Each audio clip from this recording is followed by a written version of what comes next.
స్నేహితులారా, ఈ సమయాన్ని బట్టి దేవునికి వందనాలు తెలియజేస్తూ ఉన్నాను. ప్రేమపూర్వకంగా మిమ్మల్ని అందరినీ వాక్య ధ్యానంలోనికి ఆహ్వానిస్తూ ఉన్నాను.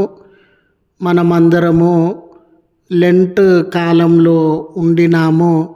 అయితే ఈ లెంట్ యొక్క ప్రాముఖ్యత ఏమిటి అనే ఆలోచనను మీతో కూడా పంచుకోవడానికి ఇష్టపడుతూ ఉన్నాను కనుక దేవుని యొక్క వాక్యమును మీరు ముగింపు వరకు ఆలకించాలని మీ కుటుంబ సభ్యులతోనూ తోటి విశ్వాసులతోనూ ఈ వీడియో షేర్ చేసుకొనండి. మీ ప్రార్థన మనవులు ఎట్టివైనను కామెంట్స్ రూపంలో కానీ ఫోన్ కాల్ ద్వారా కానీ తెలియజేయండి. నమ్మకంగా మీ కొరకు ప్రార్థిస్తాము. ఈ వీడియో మీ ఆధ్యాత్మిక జీవితంలో ఉపయోగకరంగా ఉంది అని మీకు అనిపిస్తే దయచేసి ఈ ఛానల్ను సబ్స్క్రైబ్ చేసుకునవలసినదిగా మనవి చేస్తూ ఉన్నాను. లేఖనము రాజులు మొదటి గ్రంథము 19వ అధ్యాయం 8వ వచనము. 40 రాత్రింబవళ్ళు ప్రయాణము చేసి దేవుని పర్వతం అని పేరు పట్టబడిన హోరేబునకు వచ్చెను. స్నేహితులారా, లెంట్ మనలో చాలామంది తెలిసి తెలియక అనుసరించేటటువంటి వారంగా ఉండవచ్చు. ఈ లెంటులో మన జీవితము ఏమై ఉండాలి, మన గమ్యము ఏమై ఉండాలి, మన ఆలోచన విధానాలు ఏమై ఉండాలి అనేది ఒక స్పష్టత లేకుండానే మనలో చాలామంది ఈ లెంటును అనుసరించేటటువంటి వారమై ఉన్నాం. అయితే స్నేహితులారా, మన సంఘ సాంప్రదాయాలలో భస్మ బుధవారము మొదలుకొని ఈస్టర్ ముందు రోజు వరకు కూడా లెంట్ కాలాన్ని మనము అనుసరించేటటువంటి వారంగా ఉన్నాం. ఈ లెంట్ కాలాన్ని శ్రమల కాలం అని కానీ, ఈ లెంట్ కాలాన్ని మండల కాలం అని కానీ పిలిచేటటువంటి ఈ వారంగా ఉంటాం. అయితే ఈ 40 అనే సంఖ్య లేఖనాలలో చాలా ప్రాముఖ్యమైనటువంటి సంఖ్య అండి. ఎన్నో చోట్ల ఈ 40 అనే సంఖ్య, ఆ 40 అనే సంఖ్యతో ముడిపడినటువంటి సంఘటనలను మనము లేఖనాలలో గమనించేటటువంటి వారంగా ఉంటాం.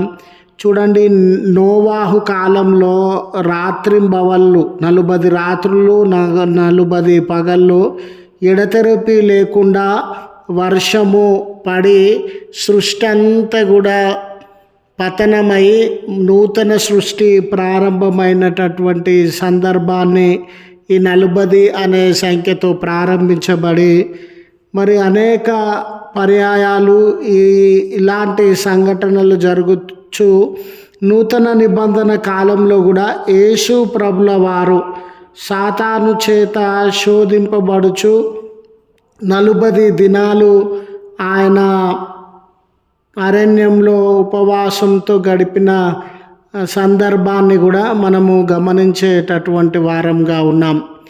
ఇలా 40 సంఖ్య ఎక్కడ ప్రస్తావించబడిన లేఖనాలలో అది ఒక మార్పును సూచిస్తున్నటువంటి సంఖ్యగా మనము గమనించగలం. ఈ 40 దినాలు ఊరికే ఆచరణ మాదిరిగా కాకుండా మనలో ఒక స్పష్టమైన మార్పు కొరకు మనము దేవుణ్ణి ప్రార్థించేటటువంటి వారంగా ఉండాలి. ఈ మార్పు ప్రజలు గమనించినప్పుడు స్నేహితులారా, మన జీవితాలలో ఇది ఒక ఆచరణ సాంప్రదాయంగా మాత్రమే మిగిలిపోయే ప్రమాదము ఉండింది.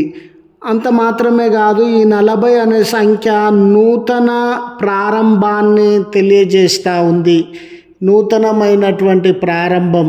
చూడండి, 40 దినాలు దేవునిలో మనం విశ్వాసం ఉండి ఉపవాసం ఉండి ప్రార్థనలలో గడిపిన తర్వాత ఒక నూతన క్రియ, ఒక నూతన జీవిత విధానము అనేది మనలో ప్రారంభం కావాలి. ఏ రీతిగానంటే మన క్రియలు నూతనమైనవిగా, మన ఆలోచనలు నూతనమైనవిగా, మన జీవిత విధానము నూతనమైనదిగా ఉండినప్పుడు ఈ లెంటు ఒక అర్థవంతంగా మన జీవితంలో జరిగించబడడాన్ని మనము గమనిస్తాం. ఈ లెంట్ కాలంలో అంటే 40 సంఖ్య ప్రస్తావించబడిన సందర్భాలలో మానవ జీవితంలో, మానవ చరిత్రలో దేవుడు తానే ప్రవేశించి వారి స్థితిగతులను చక్కబరిచి వారిని గమ్యమునకు చేర్చుచున్నటువంటి దేవుడుగా ఉన్నాడు. కనుక ఈ 40 దినాలలో ఆధ్యాత్మికంగా ఎదగాలనే గమ్యాన్ని, శరీర ఆశలను జయించాలనే గమ్యాన్ని, దేవునితో సహవాసం కలిగి జీవించాలి అనే గమ్యాన్ని మనము కలిగి ఉండడం అనేది చాలా ప్రాముఖ్యమైనది. ఊరికే ఆచరణ సాంప్రదాయబద్ధంగా కాకుండా ఇలాంటి ఉద్దేశాలతో ఈ లెంటును కాలాన్ని మనం కొనసాగించడం అనేది చాలా ప్రాముఖ్యమైనది. మరి ముఖ్యంగా మనం చదవబడిన లేఖన భాగంలో ప్రవక్త అయినటువంటి ఏలియా గారు తన జీవితంలో ఎన్నో సమస్యలకి, దాడులకి, పోరాటాలకి లోనైనటువంటి సందర్భం అది. యెజబేలు రానే ఆహాబు రాజు అతని మీద కుట్రలు, కుతంత్రాలు జరిగించి అతన్ని ఎన్నో రీతులుగా అవమానించుచు, నిందలు వేయుచు, అతన్ని దేశంలో నుండి వెలివేయుచు, అతని ప్రాణాలు తీయవలనని ప్రయత్నించుచున్నటువంటి దినాలవి. అలాంటి సందర్భంలో తన శత్రువుల యొద్ద నుండి తప్పించుకోవడానికి ఏలియా గారు మానవ సమాజాన్ని విడిచి అరణ్యంలోనికి వెడలిపోయినట్లుగా మనము గమనించగలుగుతాం. అరణ్యంలో అతడు తన జీవితం పట్ల తీవ్రమైనటువంటి నిరాశ, నిస్పృహలకి లోనైనటువంటి వాడుగా ఉండినాడు.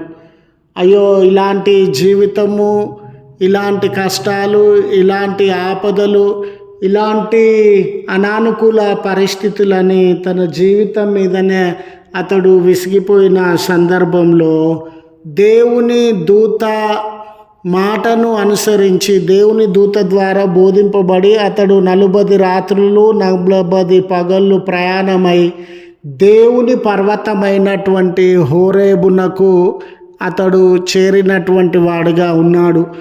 హోరేబుకు వచ్చే నాటికి అతడిలో నిరాశ, నిస్పృహ, వేదన, కన్నీరు, భయము, అలసి సొమ్మసిల్లినటువంటి పరిస్థితులండి.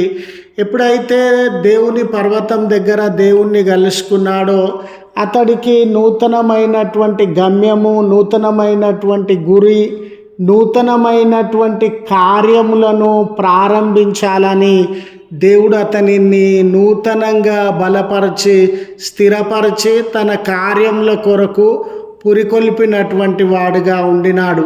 గనుక స్నేహితులారా, ఈ లెంట్ కాలంలో ఏ సమస్యలతో నువ్వు వెళ్తూ ఉన్నావో, ఏ కొరతలతో ఈ లెంటును ప్రారంభించినావో, ఏ కన్నీళ్ళు, బంధకములు, సుడిగుండాలు, ఆటుపోట్ల మధ్య ఈ లెంటును ప్రారంభించినటువంటి వాడవుగా ఉన్నావో, గమ్యము, ఒక లక్ష్యము, దేవుణ్ణి నేను దర్శించాలి, దేవుని స్వరము నేను వినాలి, నా జీవితంలో దేవుని కార్యాలు జరిగించబడాలి అనే ఆ లక్ష్యం కొరకు మనం ముందుకు సాగినట్లయితే నిజంగా దేవుడు నూతనమైనటువంటి ప్రారంభాన్ని మన జీవితాలలో అనుగ్రహించి మన జీవితంలో ఆశీర్వదిస్తాడని గుర్తు చేస్తూ ఈ మాటలను ముగిస్తూ ఉన్నాను.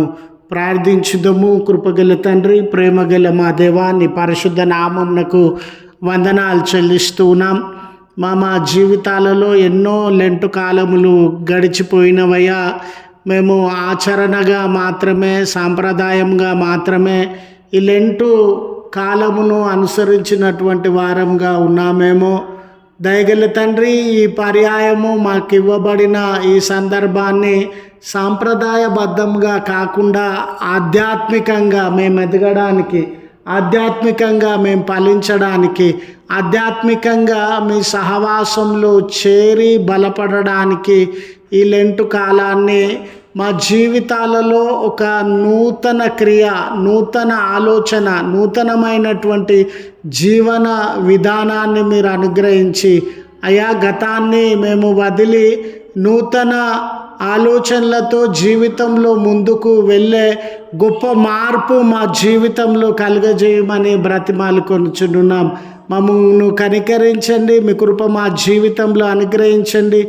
ఏ బిడ్డలు ప్రార్థన సహాయం కొరకు నిరీక్షిస్తూ ఉన్నారో వారి మొరలను ఆలకించి దయగలిగినటువంటి తండ్రి వారి ప్రార్థనలకు జవాబునిచ్చి వారి కొరతలను సమస్యలను దూరపరిచి గొప్ప మేలు ఆశీర్వాదము వారి జీవితంలో అనుగ్రహించుమని, ఇలాంటి కాలంలో ఉపవాసమని, ప్రార్థన కూడికలని, మరి దాన ధర్మాలని, మీ నామంన ఎటువంటి ఆధ్యాత్మిక పరమైన కార్యములు చేస్తూ ఉన్న వ్యక్తులను, కుటుంబములను ఆశీర్వదించుమని క్రీస్తు పేరట వేడుకొనుచు ఉన్నాము తండ్రి. ఆమెన్.